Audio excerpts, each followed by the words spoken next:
guys, I'm Tatiana DiBucci. I'm Ria Goyle. And I'm Kayla Kilfoyle. Welcome to Study Break.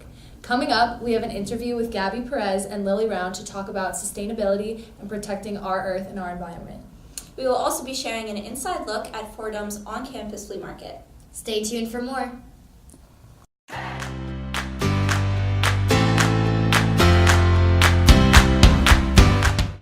Thrifting may be getting more and more popular, but now Fordham students have the opportunity to shop on campus. Study Break reporters have the scoop on how to do it. Hi, I'm Mark Tuffy. I'm a frequent designer reporting from School Student TV Study Break. United Student Government's Sustainability Committee recently hosted a flea market on Fordham's Rose Hill campus as part of Sustainability Week. The first floor of the McGinley Center was lined with clothing racks and display tables featuring donated clothing items sold at a reasonable price. I'm here with Charlotte, who's come to shopping for the fleet. What interests you to come to the Fordham fleet? Well, I just thought it was a great way to look at lots of different clothes people have donated and see if there's anything that I can pick up for cheap. Nice. Find anything interesting? Well, I found a shirt that I think I will try on.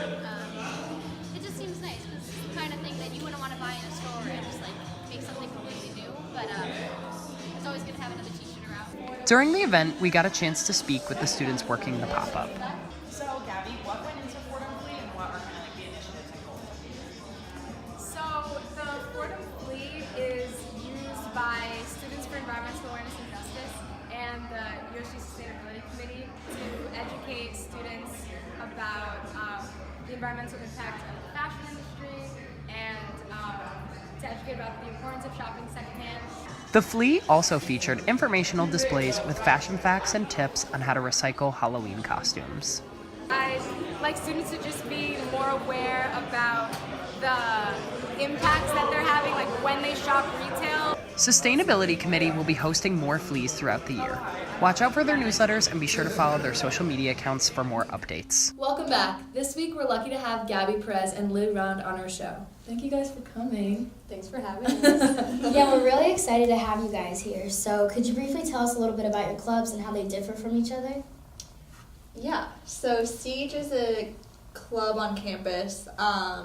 It's been around for a few years, but I think it picked up last year. And it's focused on education and outreach primarily. So should I talk about the format of the club kind of? So each week we have a student speaker and they talk about something they know a lot about, and then we have discussion questions and everyone kind of talks about it. And then we also plan Earth Week and Sustainability Week with SUSCOM. But it's more focused on engaging the student body on global issues as well as local issues, and also engaging with the Bronx community. And it stands for Students Oh, for yeah. Environmental Awareness and Justice. That's important. And then, so the USG Sustainability Committee is a student government committee, and we also focus on, education about environmental problems. But the other aspect of us is actually changing Fordham policy. So we work with administrators on initiatives throughout the whole year to make Fordham a more sustainable campus. So I guess that's the difference, a commonality is that we both focus on environmental education and outreach, but then SUSCOM also has the role of Fordham specific policy. Yeah. That sounds so cool. So what inspired both of you to get involved? The Earth. So it's just a crazy time. Yeah. I grew up in California where there's a base understanding of these issues and what's going on, and then coming here to New York, and I saw such a huge discrepancy amongst the student body and just New York, I guess, in general. So I kind of just got involved, and little by little broadened my horizons, and was holy, we gotta do something. Yeah, especially there is no, you can't start trying to make environmental change soon enough. And I was okay, I'm at my school, I see that my school needs a lot of help in terms of sustainability, so I was okay, I need to get on this. And yeah, it's the same thing, okay, a lot of students have no idea what's going on, we need to change that. So yeah, I just jumped right into that community at school. Perfect. So I was wondering how the Sustainability Committee works with USG. And have you guys ever been able to impact any policies on campus? And if so, could you tell us more about that? Yeah, so the Sustainability Committee, again, yeah, it's a part of USG, and some policies that we've changed already. So, like, last year we got, I don't know if you guys have noticed, like, the, like, blue, like, battery recycling things placed around campus. Like, that was us, because we were like, okay, Fordham has these things available. They're sitting in a closet. Like, what? So we just got, that was, like, that was, like, so easy. Like, and you see them, like, they're filled with batteries. Like, and then, what else? Oh, the solar panels. That wasn't us, though. But that's an amazing thing that Fordham did that actually, like, people should know. I don't know why, like, it's also weird to me that Fordham hasn't made a bigger deal about that in terms of, like, also something that advertising. you guys were working on for so long, and then they just did it. True, okay, yeah. So, Fordham, over the summer, put a ton of solar panels on the roof of the garage. Wow. I definitely didn't even know exactly, that. right? Like, that's, now we were, like, pushing, actually, it's like, we were, like, pushing them to do that for so long. We had, like, this, fund going online to, like, raise money for them to do it. And then all of a sudden, and then Fordham, like, did it. Like, we were just like, oh, we were like, yay, we did it.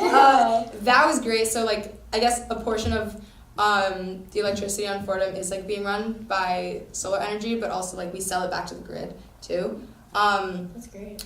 And then we're trying to get all campus eateries to use, like, if you know, to get them away from plastic bag use. And we actually so here's the thing. This is some breaking news. This is tea. So we worked really hard on this initiative last year to get at least one restaurant on campus to use non-plastic bags. So, like, we were pushing for, like, a bio-based bag, and we found this really cool bag, and it's, like, an algae-based bag, and it's super cool. And they were like, oh, yeah, we did it, and it's at Pod, and I don't know if you guys have noticed, like, the green bag. Yes. Yeah, so we were like, oh, amazing, they got this green bag, and they also, like, are doing this thing where you get a bag if you ask for it. Yeah, you know? yeah, I've noticed that. Yeah. Fully. Apparently, that had nothing to do with us, and Fordham just made a mistake and accidentally ordered this, like, green bag, like, this, like, eco-friendly bag by accident. So they just had a bunch of them, like, sitting there, and they were like, that, like, I found out that was a mistake, like, from the USG dining committee, that they said that was a mistake, like, but they told us, like, oh, yeah, we got this bag for you. Meanwhile, it was just a mistake, and it happened to line up with what we wanted. Yeah. So, yeah. Are they continuing to use the bags even after the mistake, though? Like, no, they're not, like, buying them again. Oh, like, wow. once they run out of that. Yeah, exactly. So, okay, that's something we still gotta work on. And actually, campus dining, which is another, like, it's another USG committee. They are doing a lot of great sustainability work too, and, like, we have to actually, like, partner with them more. I realize, like, they implemented this thing this year where if you're getting coffee on campus, like, if you bring your own cup, like, if you bring your own mug, you get, like, 10% off. Oh, I've noticed Oh, that. 10%, 10 cents off, 10 cents. Something like that. Yeah, and, like, they're selling, like, some reusable bags. So campus dining actually does some good stuff too. I'm digressing though. Now I'm talking about campus dining. But other initiatives we're working on are, we have, like, the Sustainable Landscaping Initiative, which I don't know if you guys have noticed, but, like, our soil quality is, like, pretty bad. It doesn't absorb any water. Like, there's just, like, puddles sitting on our lawns. It is so unnatural and weird. Right. Yeah, and, like, the waterfall that Yeah, happens. the waterfalls, you see that on, Yeah, like, people's Fordham and Snapchat everything, videos. Yeah. So we're working with, like, the head of landscaping to plant more native plants just, like, around campus to, like, really, like, make the soil more sturdy and more, like, you know, able to absorb more water and everything like that. So Lily, this is a question for you. I know you guys were talking about how it's never too soon to make a change and never too soon to, like, help your earth and everything. The UN just released a statement about how if we don't start, like, fixing our climate by 2030, I believe it is, then like, some stuff is gonna happen. So what do you guys think about this? Everyone vote. Like, the midterms are so important, and we can, like, have a chance at flipping the house, and, like, if there's enough action, we can flip the Senate. And that's just if we get people who are like committed to I don't know, my mind is just going in so many directions right now, but if we are pushing these like climate focused like initiatives and stuff and like legislation, I mean, it takes like on a personal level, there's things that people can do, but voting and like making these bigger changes is the most important thing at this point. Gonna make the biggest difference. You think? Yeah. So I think like first step, vote in the midterms, and then second step, just keep organizing, keep protesting, keep like doing the things in your life that you can do to make whatever difference. Mhm. And, like, Yeah, like make a fuss. Like we just actually make noise. we actually learned recently that Fordham spends $10,000 a week on plastic utensils when the conveyor belt breaks, and you know when the calf sometimes has that plastic stuff. Yeah, $10,000 a week, and you know that stays broken for like 2 to 3 weeks, like that. So it's like $30,000. Like students should be upset about that. Like that is ridiculous. Yeah, that's like someone's tuition that they're paying. Exactly. Like, it's going towards plastic utensils. Yeah, and I just think people need to make noise. people need to people Like talk about what's good and talk about what's bad, and then make the university care. Like just force them to. Yeah. And actually, like, we were just talking about this, a new initiative that we're gonna start. I mean, like, you know, it'll be a Siege and Suscom, like, thing, because eventually, I mean, we hope it'll be a school-wide thing.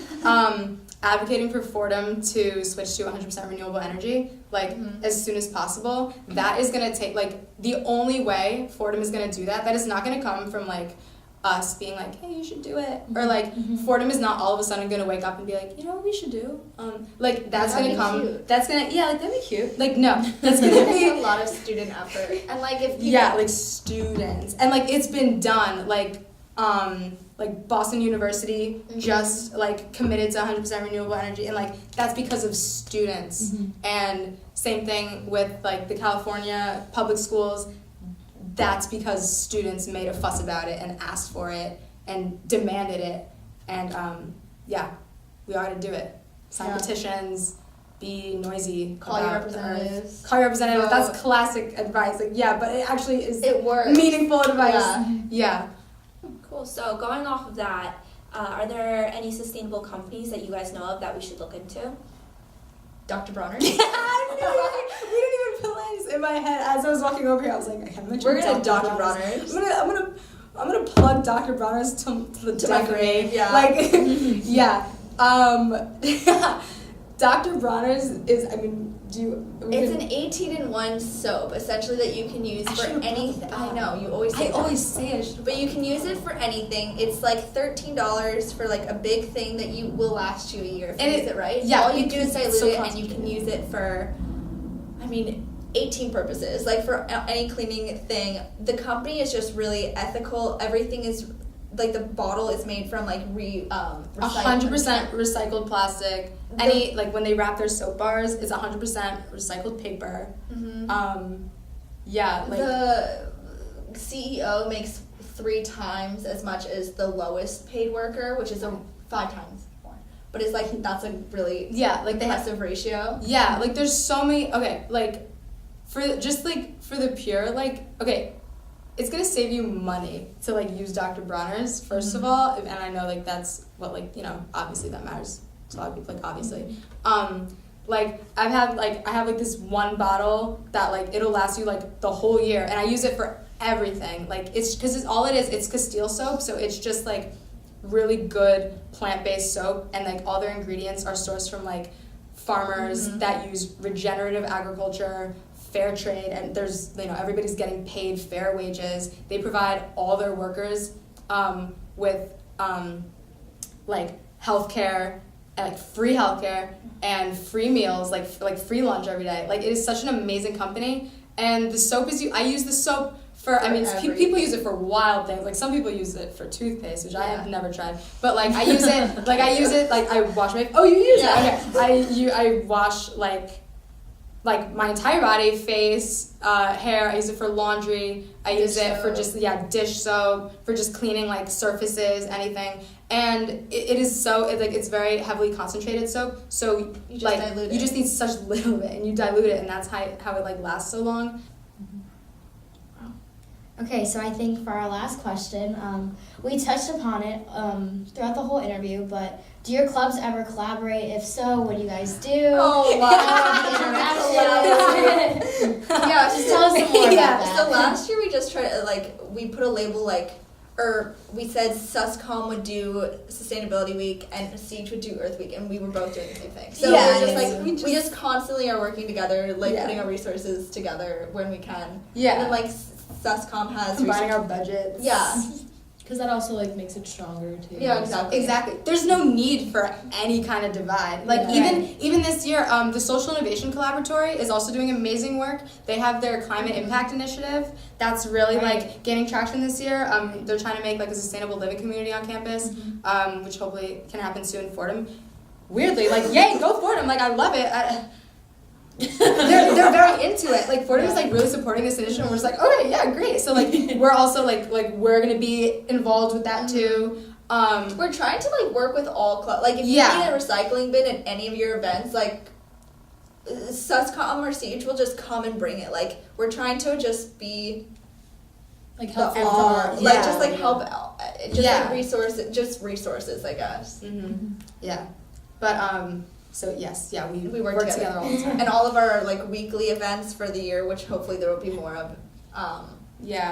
Ocean Week. Yeah, look out for it. New thing coming soon. Yeah, TBD. Yeah. So in all of the they're co-sponsored by both. Yeah.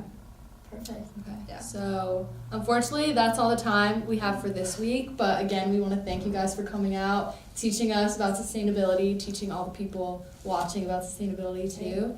Yeah, thank you guys for watching. We'll see you next time on Study Break. Bye. Bye.